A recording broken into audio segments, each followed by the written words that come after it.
બાપુ સમજવા જેવા શબ્દો છે. લોકો દેવ દર્શને જાય એટલે ત્યાં ભગવાનના દર્શન કરી ખીચામાં હાથ નાખી પરચૂણ કાઢે અને મનોમન વિચાર કરે કે રૂપિયો મૂકું, 2 રૂપિયા મૂકું કે 5 રૂપિયા મૂકું, અને અંતે રૂપિયાનો સિક્કો મૂકી ભગવાન પાસે લાખો રૂપિયાની માગણી કરે.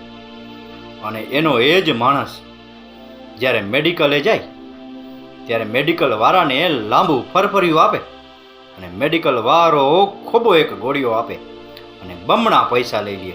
અને જો મેડિકલ વાળા પાસે છૂટા પૈસા ન હોય ને તો વિક્ષની ગોળીઓ પણ પકડાવી દેશે અને માણસ ત્યાં બધું સહન કરી લેશે, માણસ ત્યાં મજબૂર બની જાય છે. પણ હું કહું છું કે ધર્મના કામમાં રૂપિયા વાપરતા શીખી જાઓ, મેડિકલે જવાની જરૂર નથી.